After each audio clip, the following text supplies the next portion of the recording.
Welcome back to Mental Health Matters. We're so glad you are back here. Today we got a full house with a really wonderful show dealing with the new hands-on biodynamic organic mental agriculture course. Okay, fantastic. For veterans and everybody else. With passion. With passion. All right. We'll get to the description here in a minute. This is Scott Terry, and you are listening to Mental Health Matters with Dr. Terry. That's me.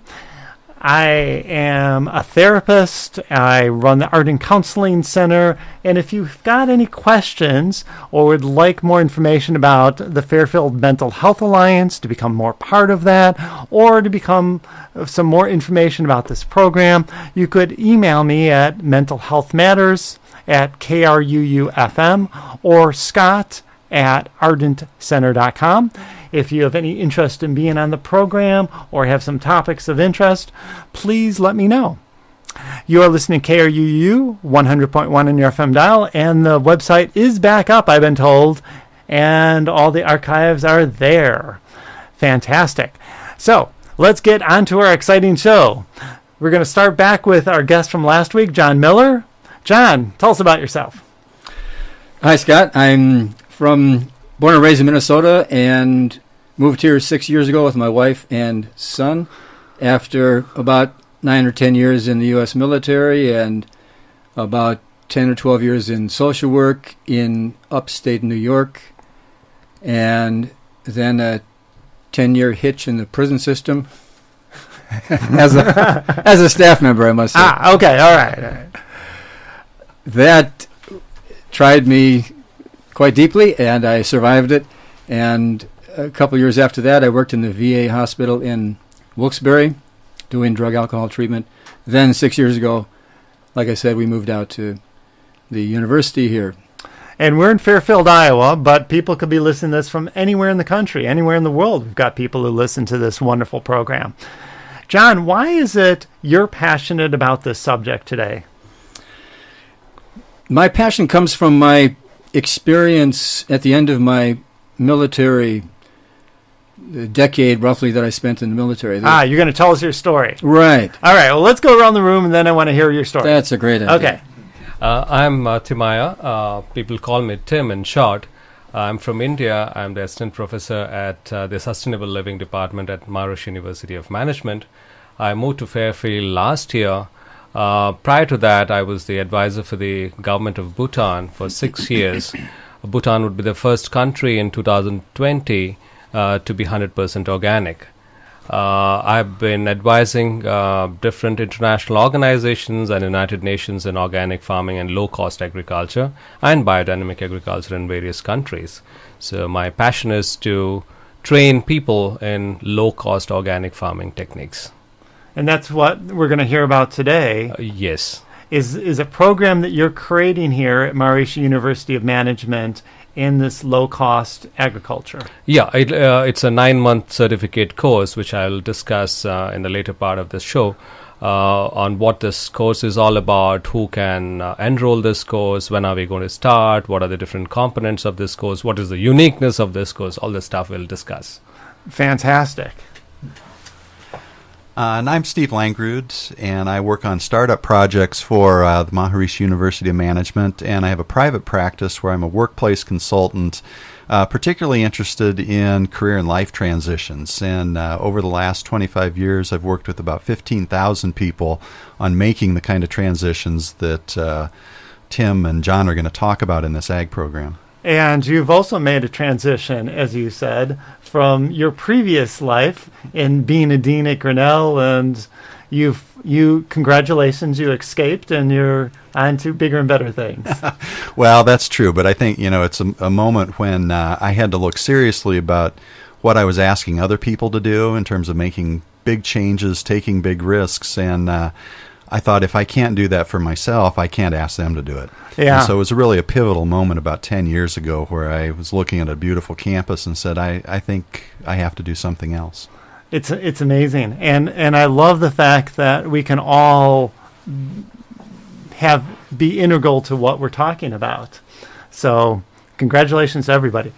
So why don't we come back to John? John, tell us your story about why this kind of area fascinates you and why you're so intrigued in supporting it.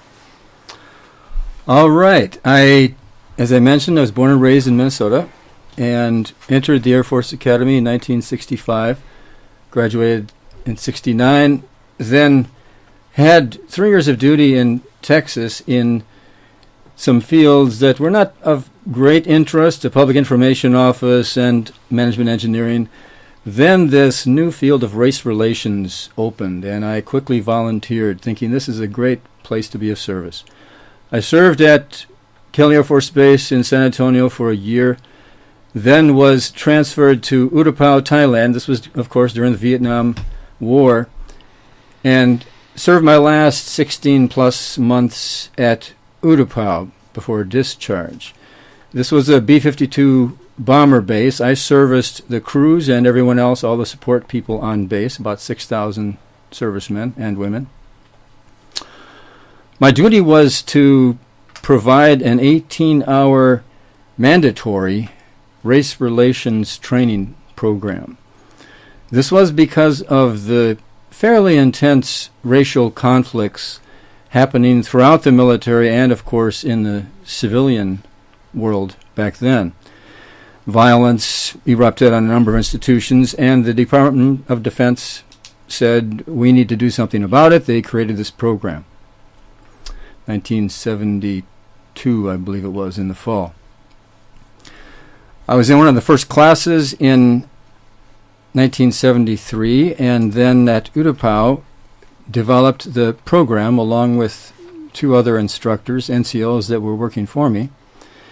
And we proceeded to teach this to as many of the 6,000 servicemen and women as we could reach in the span of the 16 months. Very exciting duty, great chance to be of service, to explain about prejudice, discrimination, the history of poor race relations, and the emergence of some improved relations.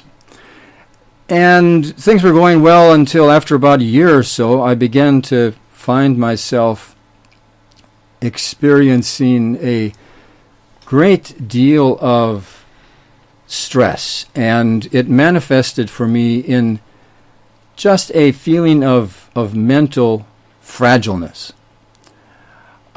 It's been obviously 40-some years, and I can't recall my exact symptoms. And like so many servicemen and women, I didn't want to go to the official mental health route and have a record of this treatment, because it can affect careers, of course. However, the base psychiatrist was a tennis partner of mine, and I felt comfortable approaching him, asking if I could see him casually. Unfortunately, he said it had to be official, on the record. I said thanks, but no thanks. Went to my supervisor, and Major Paul Anderson. Spoke with him, said I need some help if I'm going to leave the military in 6 months' time with some good mental stability. He said he would help me get out of the duty if I needed to, but he said, you might want to try meditation. What a surprise. This is in the periphery of the war zone. This is an Air Force officer, career officer, who practiced transcendental meditation. He had not shared that with me prior to that moment. Now, he was not a governor. He was not a teacher of TM. But he said that we had a couple of instructors that came from Bangkok to our base once a month, taught meditation, the asanas, yoga asanas, the pranayama, breathing practices, and so forth. And free of charge, this was an official recreation activity in the daily bulletin, which was rather amazing for me. Needless to say, I began the practice. It was, I would say, looking back on it, similar enough to the transcendental meditation approach. It was not the same, but similar enough that I derived quite profound benefit from it. It settled me down quite significantly so that I stayed in the duty. Upon discharge, I thought, I'd like to find some more of this kind of training. He had not pushed TM, so I didn't go that route. Minneapolis, Minnesota, where I was living, I happened to find a Indian gentleman, Ujjwal Arya, who taught just an excellent approach to meditation and yoga and so forth. I began studying with him, but also continued having some rather significant difficulties. Took a trip to see my Air Force buddies for a month that fall. Began having some suicidal impulses, very alarming. Began having some incidents of violent impulses, again, very extremely alarming. Where is this coming from? What's going on? I got back home, and this was, keep in mind, it was 5 years before the vet centers opened. This was 1974. They opened in 79. So I didn't know where to go to get help. I remembered such fine experiences on my grandparents' farm in Windham, Minnesota. Called my uncle, said, could I work on the farm? He said, sure. I came down and spent the first of 3 seasons there, the fall and the spring harvest and planting seasons. Really became, literally, if I could say, grounded by the experience.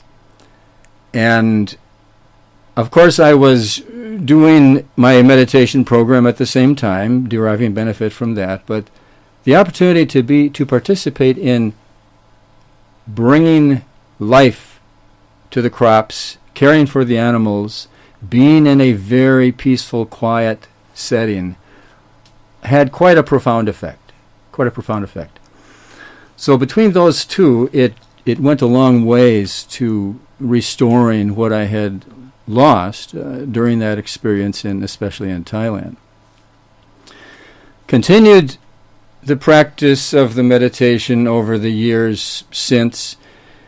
Violent impulses still continued to emerge, not as profound as upon discharge, but they were still there, troubling.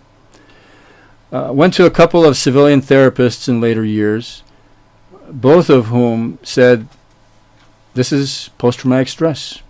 And I was a bit surprised that it could linger so long. I must say that it really wasn't until coming here, learning TM, learning the siddhis and yogic flying, the more advanced form of meditation, that I found the symptoms, the violent impulses, the strong anger, really going into what I would call remission. So there is something different about the TM approach, I would say, from the previous methods I had been practicing, that seems to address that PTS more deeply. That's great. And then, so what we're talking about here today, though, is regarding the farming for veterans. Right. From your perspective, that you're promoting, which is a little different than what Tim's suggesting. But you found this really helpful sort of, you think the two worlds, the meditation with the farming, the literal grounding, so to speak, as you say, was a great way to have both sides. Because it really is multifaceted. Whatever condition's going on, to look at what are we creating from the condition. So people know that I often say, it's not what the problem is, it's what I'm going to do with the problem. What am I going to create from what's going on? That anything could be good or bad depending on how I apply it. Even the worst traumatic thing, if I learn to apply it good, then it could have benefit. If it's something really good, let's say exercise, if I apply it in the wrong way, it could be unhelpful. But learning how to apply something in a way that works for me and combining the full spectrum of not just meditating, but meditation and then action, of doing something where it makes a difference in the world. And you feel like you're making a difference. You have a greater sense of purpose. One of my favorite people I always bring in, Viktor Frankl, Man's Search for Meaning, and looking at that greater sense of difference that you could make literally by working with the crops and the animals and having that sense of purpose and vibe literally see growing in what you're doing. Right, and actually about 8 or 10 months ago, when I got wind of this plan to have something available for farmers, veteran farmers, I should say, on campus, it really got me excited. Like, this is a chance where I could, in a sense, continue working in the same vein as I did upon discharge from the military, but now working with others who are also finding a similar support from the combination of farming coupled with the transcendental meditation approach. And so Dr. Tamaya, spearheading this drive, I spoke with him and just got very interested in the opportunity to give back a little bit from my own experience in this very productive and again, seeing it in this multifaceted way. So we're going to listen. I want to hear, Tim, what you have to say. Dr. Tim here in a second. You are listening to KRUU, the great KRUU, 100.1 on your FM dial, archived on the planet everywhere for anybody who wants to come join us. And if you have any questions for me, any ideas, or anything you'd like to participate, please contact me directly, scott@ardentcenter.com. Dr. Tim. Yeah. So tell us from your perspective. John gave a great introduction into this notion from a veteran's perspective, but this is obviously past just veterans. This is for everybody. And, some people might listen to this and go, well, why organic farming? Why biodynamic? What does any of this mean? And why would I not just do a regular farming program? What are you offering that's different? Yeah, whenever I speak to young, successful farmers who have been doing organic farming for a couple of years, when I ask them, where did you learn all this stuff? Most of them are self-taught. And one common thing that you see in most of the young farmers who are doing organic agriculture is that they have gone to the university, they have gone to different colleges, but they couldn't get those hands-on experience in those universities, especially the land-grant universities, because most of these universities are funded by the big agrochemical companies like Monsanto's and other companies. So they have an agenda to teach. They do not appreciate organic agriculture or low-cost farming methodologies. So I was thinking, how about developing hands-on experience to these youngsters who are very keen in growing local food. So since my specialization is in low-cost organic agriculture and biodynamic agriculture, I developed a draft program on a 9-month certificate course. So this 9-month certificate course will have 3 months of very practical theory classes, preferably in winter.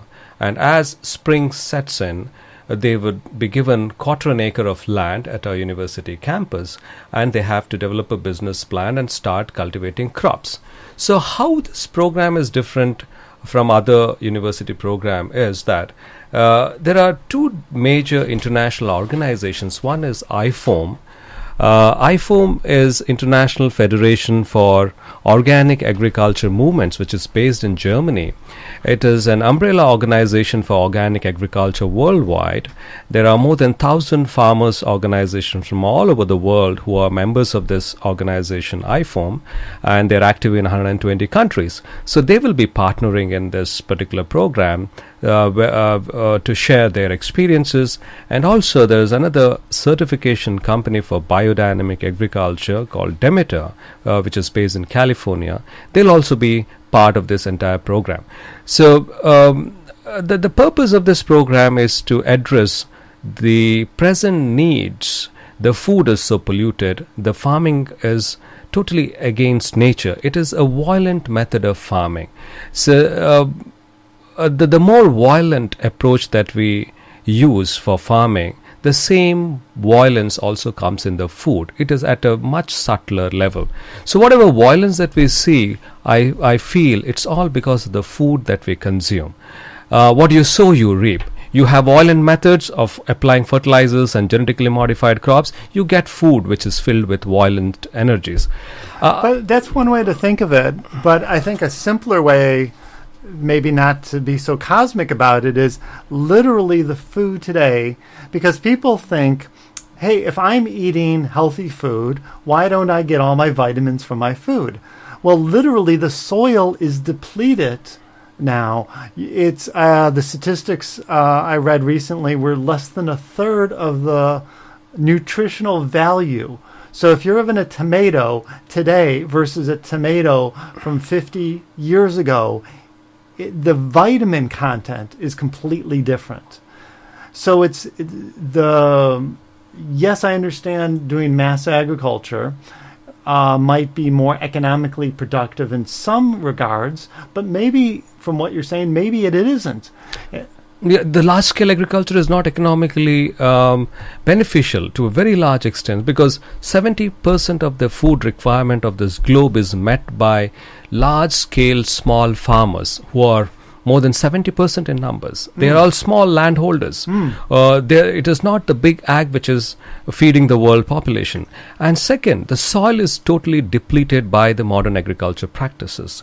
And the soil is devoid of elements which we require. It's so interesting that life took birth from ocean, and ocean has around 70 different elements, and those elements need to be present in soil. Some are present in parts per billion, very tiny amounts, and if the soil doesn't have those elements, the plants cannot absorb those elements, and the plants are devoid of those elements.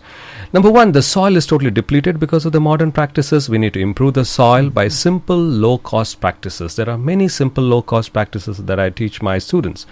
The second important thing is there is no spiritual connectivity with the soil. We use the word dirt in the United States to refer soil. From the very young age, if we start using such words, dirt means dirty, soil is dirty, soil is non-living. Soil is an example for non-living in the biology classes. So from the very young mind, we think that soil is a dead material, it's an inert material. When we don't connect ourselves, like the Eastern philosophy, we say mother as earth. In Italy, they say terra madre. In the Andean culture, in Peru and Chile, they say Machu Picchu, which means Mother Earth. So unless and until we revere these natural resources, we are not going to address this problem. So the spiritual connections, which is biodynamic agriculture. Biodynamic agriculture is an advanced form of agriculture which deep spiritual connections. Unless and until we get into those spiritual connections, we will continue to pollute. So your program addresses both the pragmatic as well as, let's say, spiritual, a higher calling, a higher purpose, as John was referring to earlier, having a greater purpose from yourself as well as from the land. You're saying essentially your program addresses multiple elements. That's right. To address a problem in food and agriculture, it's not only the technological solution which is important. Technology is very important. We need to find appropriate technologies. We need to have right methods of breeding to produce seeds which retain those nutrients in them. All these technological solutions are very important. At the same time, cultural issues. At the same time, social solutions. At the same time, spiritual solutions are also very important to address these problems. And you're saying your program could address some of these things? My program would be an amalgamation of all these approaches, not restricted only to technological solutions. My interest is not to create robots, who would know only particular technique. It is to create real humane human beings. And you're saying this could also be, let's again be pragmatic, financially sustainable. Absolutely. That you could actually make better money, so to speak. Sorry to be crude about this, but let's say I don't believe in organic farming. I don't believe in biodynamic, which I still don't quite understand, which I wanted you to explain, but we only got a couple minutes. But you're saying financially, as a farmer, I can make more money doing it your method. Absolutely, because agriculture is the only profession or only business venture wherein 1 unit of input gives you 10,000 units of output. Say you put 1 seed of rice, you are going to get 10,000 seeds of rice. You're planting 1 apple tree, you're getting 1,000 apples in return over the years. It is regenerative, it is self-replicating itself. So what I mean to say is that agriculture per se is profitable by itself. But the present form of agriculture, by monoculture, without diversity, without giving emphasis to the soil, which is which is like the investment. Soil is like the bank, So we are depleting the soil, and agriculture is becoming a loss-making venture. So this course will provide hands-on experience for the farmers who can either become farmers themselves, or they can go out and promote these simple low-cost techniques. There are innumerable low-cost smart farming techniques. As well as healing for several people. Anyways, I want to hear from Steve for just a second, because we're almost out of time and Steve hasn't said a word here. And then hopefully we'll have more time and do another show here, because you're fantastic. Tim, say something. What do you want to input here? Yeah, I think you've really hit it on the head when you talk about the sense of purpose. There's really a national movement toward people interested in these agriculture programs, and not necessarily just academic programs, but these 9-month and short courses that Tim's describing. But it's that sense of purpose to people seeking, to identify, who am I, where am I going, and how am I going to get there? And as you've heard from Tim, it's much more than just, can I learn a tool or a technique? It's about, how do I become part of something much bigger than this for myself, for my family, for my community? And I think that's probably the most compelling piece about this program. There are so many out there, but I think people will self-select into something that is bigger and deeper and has that healing component that you've identified. And I love how you're sort of bringing in what you do, because it is sort of like a career counseling kind of notion. In a sense, it really, the way you're describing this is incorporating that spirit, that sense of purpose as well. Who am I? Why am I here? What am I here to do? A healing technique for veterans, as you mentioned, John, or for other people, with this notion of pragmatically, you can make actually more money doing it this way.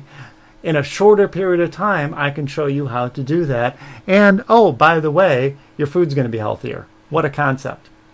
Yeah, I think that's really the transformative piece of this, when you start to understand the economic development aspects of this for a state like Iowa. What Tim's talking about is, one, good for individuals who are passionate about agriculture, but it's transformative for an economy that desperately needs transformation, and that's what we're looking at in rural Iowa. Yeah, absolutely.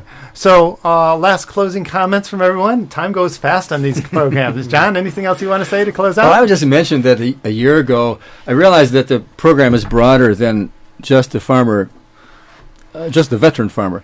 But a year ago, I went to the first annual conference of the Farmer Veteran Coalition. There were representatives there, about 155 from 38 states, that were sharing about their veteran programs, and it made me aware of how broad the need is and how we could significantly contribute to it here with a unique approach that would, I think, be much more attractive than the standard farming approach. Yeah, I feel everyone is a farmer by intent, Some harvest the produce from the farm, others harvest the produce from the supermarket, So this program would provide hands-on experiences on simple techniques which are low cost, utilizing the natural resources, which would create self-sufficiency and build in the local economy. So, yeah. Or even your local garden. Thank you so much, everybody. Steve, John, Tim, thank you so much. And hopefully we'll have time and we'll do another one of these. This is fantastic. Thank you, everyone. Thank you. You're welcome. My pleasure. You're welcome. My pleasure. You're welcome. My pleasure. You're welcome. My pleasure.